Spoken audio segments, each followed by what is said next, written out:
안녕하세요. 백두산 금융연구소의 백두산입니다. 1월 4일 수요일 아침 9시 55분입니다. 어젯밤 미국 증시는 새해 첫 개장일이었는데 하락 마감을 했습니다. 특별한 악재가 있진 않았습니다. 특별한 악재가 없으니까 시장은 이렇게 갖다 붙입니다. 언론은 핑계를 이렇게 갖다 붙여요. 경기 침체 우려 속 지속 등의 하락이다. 이렇게 이야기를 갖다 붙입니다. 하지만 특별한 이슈는 없었다는 거. 경기 침체 우려 지속이라는 게 이렇게 그 타이틀에 나온다라는 건 계속해서 이 시장 참가자들이 신경을 쓴다는 거겠죠. 올해 경기 침체 올 수도 있다 이런 걸 계속해서 염두에 두고 있다는 그런 표현인 것 같습니다. 하여튼 어젯밤 미국 증시 하락 마감했는데 근데 가만히 보시면 이게 굉장히 혼조하게 마감을 한 거예요. 사실 상승 종목 수가 더 많습니다. 4,360 종목 상승, 3,807 종목 하락했으니까 상승 종목 수가 더 많죠. 하락했는데 지수는 하락했는데 상승 종목이 더 많습니다. 이 이야기는 뭐겠습니까? 대형주 몇 종목이 지수를 끌어내린 꼴이 되겠죠. 예. 그래서 이 지도를 좀 보시면은 굉장히 좀 독특한 모습이 나타납니다. 이렇게 초록색이 굉장히 많이 보입니다. 초록색이 굉장히 많이 보이고 상승한 종목들 굉장히 많고 그 와중에 진한 빨간색이 좀 눈에 띄죠. 애플, 테슬라 이런 게 눈에 띕니다. 그리고 여기 오일, 가스, 에너지 섹터에도 빨간불이 많이 보이죠. 이런 점들이 특징적이라고 할 수 있겠습니다. 어젯밤 같은 경우는 이제 시가총액 큰 대형주들이 주도적으로 지수를 끌어내린 건지 시장 분위기는 나쁘지 않았다 이렇게 보고 있습니다. 근데 이게 이제 계속해서 요즘 이런 분위기가 좀 이어지고 있지 않습니까? 요즘에 물론 이제 아예 전형적인 하락장이 나타나는 경우도 있지만 전형적인 하락장이 아닌 계속 혼조한 모습 이런 모습으로 좀 요즘 시장에 빠지는 걸 자주 보고 있지 않습니까? 우리가 그죠? IT 빅테크만 빨간색이고 나머지 종목들 초록불 들어오는 거 많이 보셨죠? 근데 이제 어젯밤 같은 경우 이런 것들을 보니까 그렇게 좀 애매하게 움직이는 것들이 일단은 지수 하락을 생각하시는 하방을 보시는 분들께는 일단 나쁘지 않은 움직임인 것 같아요. 괜찮은 것 같아요. 어설프게 전 종목이 다 하락해갖고 막 지수가 통째로 왕창 빠지면은 막 그렇게 왕창 지수가 빠져버리면은 이 하락 에너지 입장에서 좀 빨리 이게 소진이 돼버릴 가능성 이런 게 좀 있는데 근데 이제 이런 식으로 특정 종목이 빠지면서 지수가 찔끔찔끔 흘러내리지 않습니까? 이러면은 사실 하락 에너지가 소진된다 이런 이야기 할 수 없죠, 그죠? 그래서 이렇게 이 애매한 모습, 계속해서 혼조한 모습이 나타나고 있는데 이런 모습들이 미국 증시를 짜불짜불 끌어내리고 있다는 것, 특히 나스닥을 짜불짜불 끌어내리고 있다는 점이 이런 점이 어쨌든 하락을 보시는 분들 입장에선 굉장히 긍정적인 흐름이다라고 해석할 수 있을 것 같아요. 다만 이제 지수 상승, 추세 전환을 바라시는 분들께는 정말 쥐약이죠, 그죠? 예. 짜불짜불 빠지는 게 정말 쥐약입니다, 쥐약. 차라리 대폭락을 몇 번 해서 급반등이라도 나오고 이러면 매수세를 확인할 수 있는데 이 급락도 폭락도 안 나오니 의미 있는 매수세를 기대하기도 어렵고 반등을 기대하기도 좀 어려운 이런 모습들이 계속해서 나타나고 있습니다. 그래서 어젯밤 미국 증시는 전반적으로 분위기 좋았는데 애플하고 테슬라가 물 말아 먹었다라고 봐도 틀린 말이 아니죠. 거의 그렇게 마감이 됐습니다. 그래서 일단 증시 이야기를 조금 좀 더 하자면은 일단 그저 반등시 매도 전략 아직까지 맞습니다. 반등시 매도 전략. S&P는 3,900에 대한 저항을 확인을 한 거고 물론 아래쪽으로 가려면 어딘가를 붕괴시켜야겠죠. 3,800이라든가 이런 자리를 붕괴시켜야 더 아래로 가는 건데 답답하지만 계속해서 아래쪽으로 유리한 흐름은 보여주고 있어요.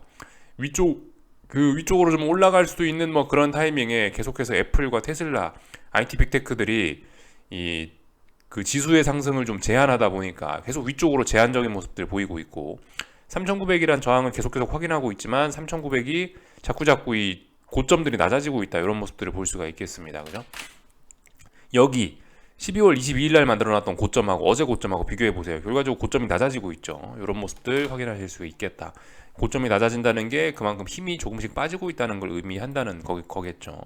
자, 하여튼 S&P는 좀 다소 좀 지루한 구간 안에 와 있는데 애플하고 IT 빅테크 친구들이 약하니까 상방을 계속 제한되는 움직임을 보여주고 있고 물론 여전히 다중바닥형 이야기를 할 수가 있긴 합니다. 하나, 둘, 셋 이런 식으로 해서 반등한다 이야기할 수 있어요. 이야기할 수 있는데 근데 이제 계속 상방을 제한하는 그 IT 빅테크들 때문에 일단 추세 전환 가능성은 좀 낮아지고 있는 게 현실 아니냐 싶습니다. 아직까지 S&P는 정해지지 않았죠, 그죠? 예. 그래서 변동성 지수 같은 걸 좀 잠깐 보자면은 이런 모습들입니다. 변동성 지수를 보시면은 이렇게 어젯밤에 좀 다시 튀어 올랐다. 중요한 자리였죠. 변동성 지수가 다소 중요한 자리였어요. 그러니까 이게 언제였지? 이 12월 저기 그러니까 작년 마지막 거래일 날 12월 30일 날 요날이 이제 음봉 나와갖고 이제 연속적으로 좀 죽을 수 있나 뭐 이런 기대감을 가지는 날이었는데 이렇게 보시다시피 장대 양봉으로 새해 첫날부터 빅스가 좀 생각보다 많이 튀었습니다. 그러니까 지금 S&P가 얼마나 움직였죠? S&P가 보시면 0.4% 하락했잖아요. 0.4% 하락했는데 이 하락했던 거 치고는 좀 빅스가 좀 다소 좀 많이 움직인 것 같습니다. 어제 빅스가 뭐 몇 프로 움직였는지 여기 지금 나오진 않는데 하여튼 좀 많이 움직인 것 같아요. 제 생각엔 지수 움직인 것보다 왜 그랬는지 뭐 잘 모르겠는데 하여튼 뭐 그만큼 시장이 뭐 약해서 그런지 시장 분위기가 들어와서 그런지 일단 하여튼 빅스는 좀 많이 올랐다 보실 수가 있겠고 지금 딱 중요한 저항에 걸쳤죠, 그죠? 이 중요한 저항이 어디예요? 여기 쭈루시 봉들이 서 있지 않습니까? 이 자리 쭈루시 봉들이 서 있죠. 여기가 중요한 저항입니다. 여기를 넘어가면 이제 추세 전환이고 빅스의 그 추세 전환이 되는 거죠. 이 자리 넘어가면은 아직 넘어가진 않았고 지금 딱 저항에 걸쳐 있는 그런 모습입니다. 턱걸이 했습니다. 그래서 이제 잘 보셔야 되는 게 뭐다? 이거 추세 전환 할지 여부 오늘 밤에 잘 보시면 되겠습니다. 그래서 일단 빅스 같은 경우는 대략적으로 이것도 뭐 2달 가까이 그죠? 11월 두 달은 아니고 한 달 반 정도 11월 중순쯤부터 내려와 가지고 그래서 여러 번의 이 바닥 다지기를 진행을 했고 이제 위쪽으로 이제 시도를 하고 있는 겁니다. 여러분들 이게 잘 봐야 돼요. 하방 경직성을 확보한다고 무조건 위로 올라가는 건 아니죠, 그죠? 하방 경직성 확보하는 거하고 위쪽으로 올라가는 건 별개라고 보셔야 되겠죠. 아래쪽에 지지력이 확보됐다고 해서 반드시 반등하냐? 아닐 수도 있죠, 그죠? 위를 여기 저항을 넘어가야 위로 올라갈 수 있는 거죠. 근데 지금 현재 단계는 보시면 이제 위쪽에 있는 매물을 소화하고 있는 뭐 그런 모습이다 볼 수가 있겠습니다. 그래서 이제 조만간 이제 미국도 무슨 일이 벌어질 수 있는 그런 위기에 좀 봉착했다라고 생각이 됩니다. 매물 소화 잘하고 있으니까 넘어가기 직전이잖아요, 그죠? 저항을 턱걸이 하고 있으니까 미국 증시도 좀 S&P도 잘 버티고 있던 S&P도 좀 다소 위기에 처하지 않았나 싶습니다. 애플 한번 볼게요. 애플 같은 경우는 어젯밤에 그래서 하락 마감을 했는데 애플 같은 경우는 어떻게 됐습니까? 130달러가 중요한 저항이었죠. 어젯밤에 130달러 저항을 다시 확인했는데 4거래일 동안 결과적으로 저항을 못 넘은 꼴이 됐습니다. 그러니까 위쪽에 저항 든든하게 확인했고 어젯밤 같은 경우는 좀 의미가 있는 게 여기서 지난 2거래일 동안 양봉에 상승 마감하면서 버텨줬잖아요. 상승에 대한 기대감이 있었다고요. 올라가는 게 자연스러운 날이었다고요. 근데 올라가지 못하고 여기서 이제 뒤집었죠. 여기서 뒤집었으니 가야 될 때 못 갔습니다. 그러니까 아래쪽으로 갔고 130달러라는 저항을 오랫동안 확인했다는 의미가 있고 더군다나 강력한 매도세가 나오면서 전저점도 붕괴시켰다는 게 의미가 있죠. 그래서 어젯밤에 애플의 하락의 요인은 뭐다? 이제 130 전저점 자리 확실히 붕괴시켰다. 인정. 이렇게 보시면 되겠습니다. 도장 찍은 겁니다. 이제 130 완전히 붕괴, 굳히기 들어갔다라고 보시면 되겠고 레벨 다운 그죠? 레벨 다운 굳히기 들어간 겁니다. 이제 애플은 요 아래 레벨 다운 된 겁니다. 이렇게 보시면 되겠고 요런 점들이 이제 S&P고 뭐고 지수를 위협하고 있죠. 대형주가 약하니까요. 어젯밤 애플은 뭐 하락을 했는데 뭐 생산 감축 우려 뭐 요런 게 작용을 했다고 합니다. 결과적으로 뭐 경기 침체 우려죠, 그죠? 네. 뭐라고 했더라? 여기 뭐 애플이 몇몇 납품업체에 올해 1분기 어쩌고저쩌고 부품 생산을 줄일 것을 통보했다라고 보도했다라고 합니다. 경기 침체 우려 뭐 이런 걸 반영하고 있다라고 보시면 되겠어요. 이거 같은 경우는 뭐 기업 실적 둔화 우려 뭐 이런 거겠죠, 그죠? 하여튼 그래서 하락 마감을 했다라는 거. 애플이 하락하면서 어떻게 됐다? 그래서 나스닥이 물 말아먹고 있다 보시면 되겠고 나스닥 같은 경우는 뭐 특별히 드릴 이야기 없습니다. 지금 박스권 가운데서 놀고 있고요. 그리고 박스권 가운데가 중요한 게 아니고 지금 전저점이라는 자리 그죠? 전저점이라는 자리, 직전 저점이라는 자리들 기술적으로 중요한 자리들을 지금 지지력을 테스트하고 있는 그런 과정입니다. 그래서 어젯밤 같은 경우도 1850을 다시 한번 이렇게 아래 꼬리 달면서 살짝 터치를 하면서 테스트를 했고요. 아무튼 이 빅스 좀 전에 보여드린 그런 빅스 지수를 봐도 그렇고 아직까지 뭐 특별한 악재가 있지도 않고 뭐 그렇기 때문에 뭐 당장 어젯밤에 이 자리를 붕괴시키는 건 뭐 실패를 한 거고 일단 1850이라는 자리 보시면 하나 둘 셋 넷 다섯 뭐 오늘 밤까지 하면 이제 5거래일째 이 부근에서 테스트를 하는 건데 그만큼 중요한 자리라는 겁니다. 시장은 잘 알고 있어요. 이 자리가 잘못되면은 이제 나스닥은 저기 레벨 다운인다. 저 밑으로 간다. 크게 목표치가 열리게 된다라는 거를 이야기하고 있는데 그걸 다 알고 있기 때문에 그만큼 중요한 자리라는 걸 알고 있기 때문에 1850에서 지금 싸움이 치열하게 이루어지고 있는 것 같습니다.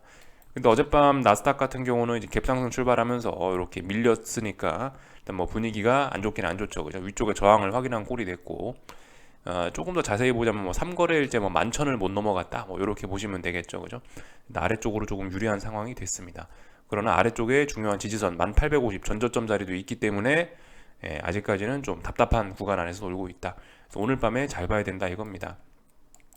애플이 중요하잖아요, 그죠? 애플이 중요한데 애플이 이제 어젯밤에 하락을 하면서 추가적으로 하락의 가능성을 더 크게 열었기 때문에 일단 좀 위험해진 거고, 나스닥도. 그리고 뭐 빅스 같은 것도 보시면 중요한 저항에 턱걸이 해놨기 때문에 이제 잘하면 톡 치면 이제 저항 넘어가면서 추세 전환될 수 있다는 거죠. 그런 점들 잘 봐야 되겠습니다. 다들 뭔가 절벽 끝에서 좀 위기의 상황에 직면을 했어요, 새해 첫날부터. 그래서 미국 증시를 좀 대충 살펴봤고요. 근데 어제 뭐 물론 이제 증시도 중요했습니다. 증시도 빅스가 중요한 자리를 테스트하고, 뭐 나스닥이 중요한 자리를 테스트하고, 애플이 중요한 자리를 테스트하고, 뭐 물론 증시도 중요했는데 제가 봤을 때 좀 더 중요한 건 달러인 것 같아요. 새해 첫날 땡 하자마자 달러가 일단 급등을 했거든요. 한 1% 정도 올랐습니다. 달러가 1% 정도 오르는 게 사실 굉장히 큰 일이긴 한데요. 사실 이제 요즘에 이런 미친 변동성을 생각을 해보면은 지금 달러 1% 오른 거는 뭐 그냥 뭐 자연스럽게 있을 수 있는 일이라 생각합니다. 하여튼 근데 좀 많이 오른 편이에요. 달러가 어젯밤에 좀 상당히 좀 많이 오르긴 올랐는데 이 재료가 없지는 않았습니다. 뭐 굳이 따져보니까 이해가 뭐 되긴 되더라고요. 어젯밤에 이제 독일에서 물가지표가 발표됐는데 독일 인플레가 예상치를 크게 하회했어요. 지난번 값이 독일 CPI가 10%였는데 예상치는 9.1이었고요. 이번에 8.6 나왔으니까 굉장히 인플레가 둔화됐죠, 그죠? 이것 때문에 달러가 강세를 보인 겁니다. 잘 생각해 보셔야 돼요. 지난번에 제가 계속해서 이야기해드린 거. 그러니까 유로존에서 인플레가 심각해지면 어떻게 됩니까? 유로존이 인플레가 심각해지면 유로존이 긴축을 하겠죠. 금리를 올리겠죠. 유로존의 긴축은 뭐다? 유로존의 긴축은 달러 약세 요인이 될 수 있다라고 계속해서 이야기를 드렸습니다. 지금까지 논리였죠. 그래서 어쩌면 유로존의 인플레가 심각해지는 거는, 유로존이 금리 올리고 유로존 인플레가 심각해지는 거는 어쩌면 증시의 호재일 수 있다라고 그런 관점에서 좀 이야기를 해드렸었는데 어젯밤에 이제 그게 뒤집어진 거죠. 유로존 인플레가 낮아진다? 매파적인 유로존이 다소 비둘기파적으로 돌아설 수도 있다? 그렇다면 달러가 다시 강해질 수 있다. 이 관점으로 어젯밤에 시장이 움직인 것 같더라고요. 뭐 개인적으로 뭐 그렇게 썩 와닿지는 않습니다. 뭐 야, 이 정도 움직였는데 달러가 저렇게 급등을 하나? 이게 급등할 일인가 싶긴 한데 하여튼간 뭐 급등을 했어요. 뭐 시장의 의지가 중요한 거겠죠. 아무튼 뭐 저의 생각보다는요. 이 정도로 뭐 네, 이게 지금 달러가 1% 올랐는데 이렇게 반응할 이슈인가 싶었는데 일단 반응은 그렇게 했고요.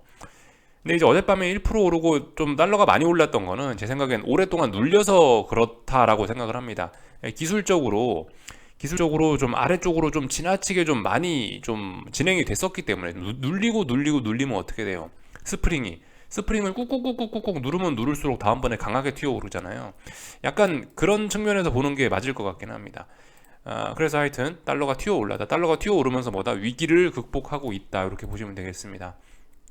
근데 어젯밤 이거는 뭐예요? 근데 솔직히 이야기하면 이거는 근데 하방경직성을 확인한 겁니다. 뭐 양봉이 나왔다고 이제 무조건 추세 전환이다 알 수 없죠. 제가 조금 전에 빅스를 보면서 말씀드린 게 이 하방경직성 확보한 거하고 추세 전환되는 거는 이거 아직까지 별개의 문제다. 하방경직성이 확보가 되는 건 일단은 기본적인 조건이고, 그 다음에 이제 어딘가를 넘어가야 이제 추세가 전환되는 거죠, 그죠?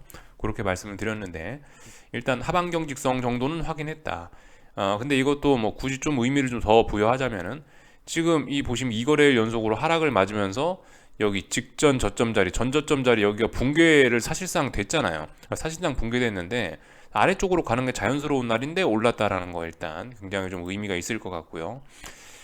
또 그리고 뭐 상승폭도 좀 제법 컸었기 때문에 좀 의미가 있는 것 같고요. 그렇지만 아직 어떤 중요한 자리는 넘어가지 못했다. 뭐 중요한 자리 제가 봤을 때 대략적으로 여기 어디인 것 같습니다. 대략적으로 여기 어디인 것 같은데 일단 이 자리 넘어가지 못했다라는 거. 그래서 아직까지 이 하방 경직성을 확보하고 있는 그런 과정이고, 요 안에서 하방 경직성 확보해서 이제 어딘가를 넘어가면은 이제 그러면 이제 좀 숨 돌릴 수 있다. 그러면 달러가 추세 전환될 수 있다. 이렇게 보실 수가 있겠습니다. 이렇게 보시면 될 것 같고, 하여튼 어젯밤 같은 경우는 좀 분위기가 좀 묘하긴 했어요. 제가 어젯밤에도 살짝 이야기는 드렸지만은 이 위험자산 선호, 아니 잠깐 그 안전자산 선호. 안전자산 선호라고 하기는 좀 뭐한데, 좀 안전자산 선호하는 그런 냄새가 좀 솔솔 나긴 났다고요. 예, 전형적인 그런 건 아닌데, 일단 뭐 보시면 뭐 증시는 하락하긴 하락했는데 상승 종목 수 많고, 달러 급등하고 뭐 금값 오르고 이런 거 같은 경우는 안전자산 선호죠. 뭐 이런 모습은 안전자산 선호인 것 같기도 하고, 하여튼 지금 분위기가 일단 좀 뭔가 좀 애매합니다. 뭐가 좀 어젯밤 같은 경우는 뭐가 딱딱딱 맞아 떨어지진 않는데, 뭐 갑자기 뭐 달러하고 금이 같이 올라가고, 뭐 이런 꼬라지를 봐서는 이거 뭔가 좀 새해 첫날부터 뭔가 좀 일단 금융시장 분위기가 막 좋은 건 아니다. 뭔가 이 경기 침체를 우려하는 그런 냄새가 좀 살살 나긴 한다. 요 정도 생각이 좀 들어요. 그러니까 지금 뭔가 좀 새해 딱 첫날부터 분위기가 뭔가 좀 더럽긴 합니다. 그리고 이 안전자산 선호, 그죠? 채권 금리 떨어졌으니까 남들이 채권 샀다는 이야기니까 뭐 이런 걸 봐도 좀 그렇기도 하고요. 경기 침체 우려, 안전자산 선호 이런 것 때문에 사람들이 그 채권을 사서 금리가 떨어졌나? 어젯밤 그런 생각도 좀 들긴 드는 거죠. 지금 분위기가 하여튼 좀 이상합니다. 이 안전자산 선호로 확 가기에는 뭐 증시라든가 이런 분위기 아직까지는 뭐 나쁘진 않고, 하여튼 뭔가 좀 분위기가 애매해요.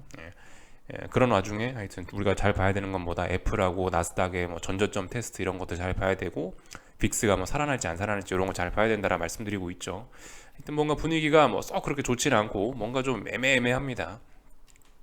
근데 어젯밤에 뭔가 이 안전자산 선호라는 이런 냄새가 좀 풍겼다는 게 좀 심상치 않은 것 같다. 요 정도 이야기 드리고, 이 금리 같은 경우는 역시 그렇습니다. 이거 이 위로 올라갈 것처럼 해놨지만 위로 안 갔어요. 그죠? 저항 소화했잖아요. 저항 여기서 3거래일째 소화했으면 가야죠. 금리가 위로 올라갔어야 되는데 못 갔습니다. 그죠? 이거 잘 봐야 된다고요. 그러니까 이런 일들이 많아요. 변곡 뭐 이런 부분에서 이런 일들이 굉장히 많이 일어납니다. 위로 갈 것처럼 했지만 결과적으로 저항 넘었냐? 못 넘었지 않냐? 못 넘으면 아래로 간다. 이렇게 생각하시면 될 것 같아요. 하여튼 그래서 뭐 아래로 갔다. 잘 봐야 됩니다. 그래서 하나, 둘, 셋, 넷 해서 이렇게 다중 고점형이 만들어진 것일지 뭐 솔직히 아직까지 도장은 못 찍겠습니다. 근데 일단 좀 잘 지켜보자고요. 그러면서 제가 드리는 이야기가 지금 시점은 채권 투자를 좀 고민할 만한 시점이긴 하다라는 거. 그리고 그 계속해서 덧붙여서 말씀드리는 게, 채권 투자하실 때는 반드시 환율 해지를 하셔야 된다는 거 말씀을 드립니다. 채권으로 돈 벌어봐야 환율 찔끔 움직이면 다 까먹죠, 그죠? 환 해지를 하시고 하셔야 된다는 거 좀 말씀을 드립니다. 하여튼간 금리 어젯밤에 그래서 안전자산 선호인지 뭐 경기 침체 우려인지 그래서 일단 하락 마감을 했다라는 거까지 확인을 했습니다. 그러니까 어젯밤 이런 모습을 보면은 또 그죠? 금리가 하락하면서 증시도 같이 하락했으니까 또 다시 뭐라고 해야 될까요? 이거 재료의 전환 뭐 이런 거 생각해 볼 수 있겠죠. 그죠? 지금까지 인플레 우려 이러면서 이게 올라가면 그러니까 지금까지는 금리가 올라가면서 뭐 시장이 하락을 했었다면 어젯밤은 또 금리 하락하면서 또 시장이 하락했죠. 그죠? 계속해서 고민해야 됩니다. 이 시장의 컨셉을 바꿀 건지 뭐 이런 것들 계속해서 고민해야 됩니다. 뭐 굿 이스 굿, 뭐 굿 이스 배드 뭐 이런 관점의 변화가 나타나는지 이런 것도 잘 봐야 된다 말씀드렸죠. 지금까지 인플레가 있을 땐 굿 이스 배드였죠. 좋은 게 안 좋게 받아들여졌는데 다시 또 어젯밤 같은 경우는 이렇게 되면 뭐예요? 이렇게 되면은 굿 이스 굿으로 또 받아들이는 거죠. 하여튼 잘 봐야 됩니다. 어떻게 될란지. 어젯밤에 다양한 일들이 있었는데 뭐 이렇다 할 뭐 명확한 뭔가 신호를 보여주고 그런 건 아니고, 지금 여러 가지 것들이 좀 혼란돼 있습니다. 그죠? 혼조하게 그렇게 돼 있어요. 증시도 혼란스럽고 안전자산 선호도 슬슬 고개를 들려고 하는 것 같고, 뭐 이런 상황에서 우리는 계속해서 고민을 해봐야 된다. 네, 이제 조만간 결과가 좀 나오긴 나오겠죠. 그 와중에 우린 지지와 저항 보면서, 지지와 저항을 보면서 이렇게 실제적인 투자는 계속 진행해 나가면 되는 거고요. 미국 PMI 어젯밤 나왔는데 46점이 예상치 부합했는데 46이 뭡니까? 그죠? PMI가 미국도 힘들다 이런 걸 보여줬고, 오늘 밤에 중요한 지표 나옵니다. 오늘 밤에 미국 ISM 제조업인가 그거 나오죠. ISM 뭐 제조업 지표들 나옵니다. 요거 잘 보시면 될 것 같아요. 이 정도 말씀드리면 될 것 같고요. 뭐 다른 뉴스들 다 봤고, 그래서 한국 증시를 이제 보면 되겠죠. 한국 증시 같은 경우는 일단 오늘 반등을 하네요. 일단 오늘 반등을 하고 있습니다. 미국이 쉬었잖아요. 한동안 쉬었는데 그 쉬는 사이에 한국은 좀 빠졌기 때문에 뭐 오늘 좀 오르는 게 아닐까 싶습니다. 삼성전자 이런 것들 사실 좀 단기 낙폭과대 뭐 요 정도 뭐 되긴 됐습니다. 하여튼 그래서 오늘 오히려 미국이 빠지니까 한국 증시 오르고 있는데 뭐 그래봐야 뭐다? 예, 그래봐야 하락 중 반등이다. 아직까지는요. 네.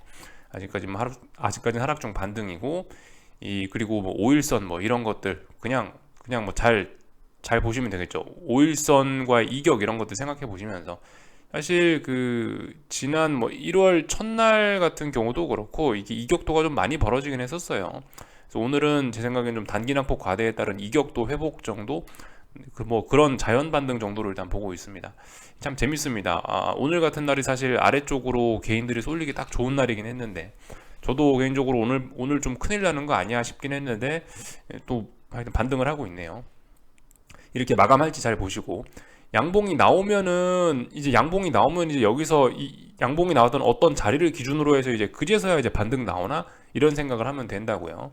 근데 일단 뭐 하여튼 오늘 양봉으로 마감될지 안 될지는 모르는 거고 뭐 오늘 이 정도 마감한다고 그러면 일단은 하락 중 반등에 불과한 거고요. 그죠? 한동안 단기 낙폭과대 좀 심하긴 했습니다. 볼린저 밴드 그 볼린저 밴드 하단과 5일선 사이를 타고 내려가는 게 아니고 계속해서 볼린저 밴드를 찢고 나왔었죠. 그러니까 좀 하락이 좀 심하긴 심했던 거예요. 그래서 일단은 뭐 자연적인 반등 정도 나오고 있고 미국이 하락했는데도 불구하고 한국이 이렇게 오르는 건 그죠? 뭐 선반영의 개념 뭐 이런 게 좀 껴있다라고 보시면 될 것 같고 하여튼간 뭐 특별히 이상한 건 없습니다. 일단 뭐 추세는 그대로 잘 가고 있으니까 잘 보시면 될 것 같고요. 다만 이제 지금 자리 이런 자리들 중요합니다. 이런 자리들 중요해요.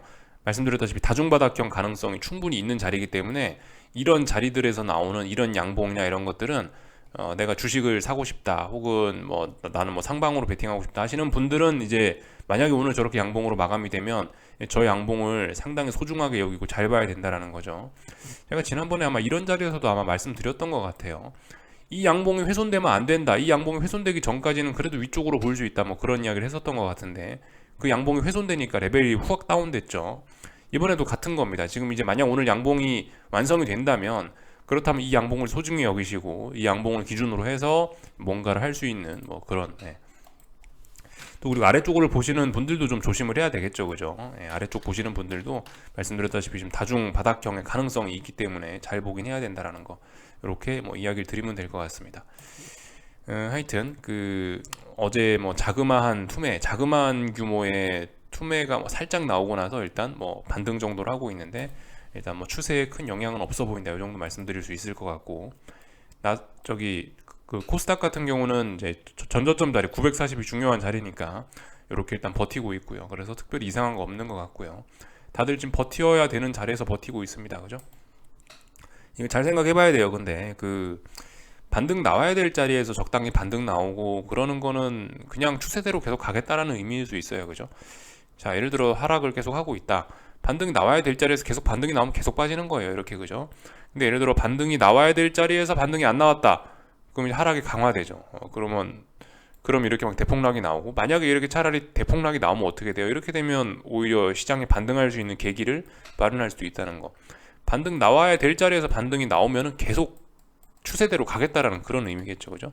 위쪽으로 올라가는 것도 상승하다 힘들어서 조정 나오고 상승하다 힘들어 조정 나오고 상승하다 힘들어 조정 나오고 상승하다 힘들어 조정 나오고 조정 나오면 계속해서 올라가겠다는 의미겠죠. 그죠?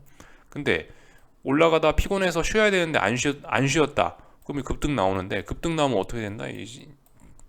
급등 나오면 어떤 상승 에너지 소진으로 인해서 시장이 빨리 꺾일 수도 있다라는 거. 오히려 뭐 반등이 나오거나 조정이 나와야 될 때 그런 때 이제 반등이나 조정이 안 나오면은 이제 반전을 생각해 볼 수 있는데 지금 같은 경우 한국 증시는 일단 너무나 교과서적으로 반등이 나올 때쯤 되면 반등 나오고 지지선 부근에 되면 반등 나오고 너무나 뻔한 모습을 좀 보여주고 있긴 합니다. 그래서 뭐 이 정도 흐름 보면 될 것 같고요. 원달러 환율 같은 경우는 일단 뭐 그죠? 지지력 테스트 하고 있습니다. 1268원 부근에서 하나 둘 셋 넷 다섯 5거래일째 하방형 직선 확인했고요. 그래서 이제 어딘가를 이제 넘어는 가고 있습니다. 자그마한 일단 그죠? 1270원이란 저항이 있었는데 일단 그건 일단 넘어간 모양이고요. 그렇다라고 해서 이걸로 추세 전환이냐? 아직 그건 아니죠. 그죠? 위쪽으로 좀 확인해야 될 자리들이 좀 많이 있습니다. 아직까지는 원달러 환율도 반등에 불과한 상황이긴 합니다. 그렇지만 원달러 환율이 올라간다. 워낙 약세에 베팅하신 분들은 이 1268원 뭐 혹은 1270원이라는 자리가 이제 뭔가 비벼볼 수 있는 중요한 지지선이 된 거예요. 이번에 1270원이나 1268원이나 이런 자리가 다시 붕괴된다면, 그러면 진짜 이제 원화 강세 시대, 진짜 아래쪽으로 가는 뭐 그런 일이 나타날 수도 있을 것 같아요. 이번에 굉장히 중요하긴 합니다. 환율이요. 1268원, 70원 이 자리가 의미 있는 지지선을 만들어 놨어요. 5거래일 동안. 죽어야 될 자리에서 죽을 위기를 견디면서 버텼단 말입니다. 버텼으니까 잘해야 되죠. 그죠? 이 자리 일단 어떤 지지선을 만들어 놨고, 이 지지선을 바탕으로 해서 위쪽으로 실제로 올라갈 수 있는지 이런 여부를 우린 잘 보면 될 것 같습니다. 그래서 오늘은 기술적 반등 나오고 있어서 제가 뭐 특별히 할 이야기는 없고요. 네, 그래서 뭐 그냥 지켜보자고요. 네, 궁금한 거 리플 남겨주시고요. 오늘 저녁에 뵙도록 하겠습니다. 여기서 마치겠습니다.